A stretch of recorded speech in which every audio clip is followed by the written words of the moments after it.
Thanks for stopping by for my review of Pokemon Black version 2 and White version 2. In this video review, I will discuss my impression of the story, gameplay, aesthetics, and audio of Black White 2. I will also reveal what I consider to be the best and worst aspects of the game. Finally, I will give my recommendation of who I think would enjoy this game. Pokemon Black version 2 and White version 2, hereafter referred to as Black White 2, are sequels to Pokemon Black and White, set 2 years after the previous games. Once again, both titles can stand on their own, but feature basically the same plot. While both can be played separately, trading Pokemon between both of the games is necessary in order to complete the game's large Pokédex. I chose Rosa as protagonist for White 2 and played with Nate in Black 2, with both versions of the game starting with our young hero in Asperna City. Their overly trusting parents allow scientists to give them a Pokemon, and away we go! After meeting our rival, our hero sets off on a journey across the country, battling gym leaders to acquire 8 gym badges, and then goes on to challenge the Elite Four of the Pokemon League and its champion. Like most Pokemon games, Black White 2 are RPGs with adventure elements presented in a third-person overhead perspective. If it ain't broke, don't fix it. I've been playing Pokemon games for over a decade, and the charm and simplicity keeps me coming back for more. Black White 2 continues the fine tradition of Pokemon games, with enough new content to keep even a seasoned player's attention. New areas and locations feature even more Pokemon than the last Black White games. A new game mechanic introduced in Black White 2 is the Pokestar Studios, where the hero participates in Hollywood-like filming of a movie involving Pokemon and other actors. Another new mechanic is the Pokemon World Tournament, where the player battles powerful trainers from the previous games in the series.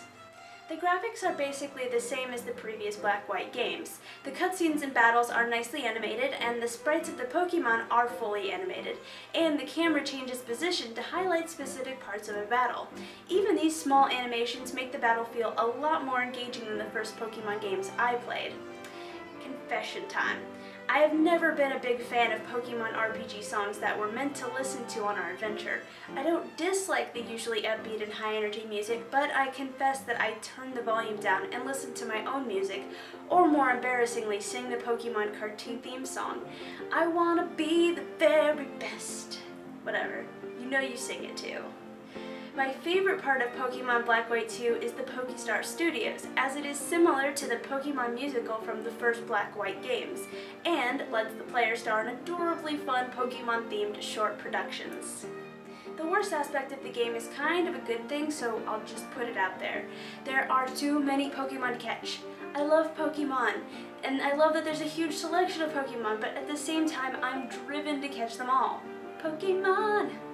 I swear to God, I've been brainwashed by Nintendo at a very young age to catch them all. And now they wave 300 in my face as if to say, oh yeah? Try to catch them all now.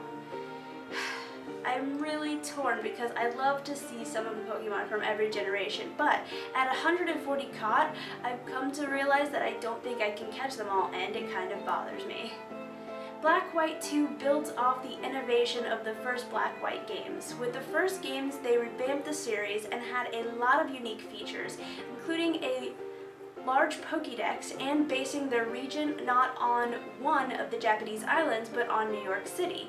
Liking or disliking those changes will probably be up to personal preference, and the difference between the first 2 games and the sequels don't really bring anything new to the series. Just in one playthrough of each of the Black version 2 and then the White version 2 provides countless hours of gameplay. The day to night and season cycles are back and encourage the player to revisit areas to experience each environment, and of course to try and catch them all.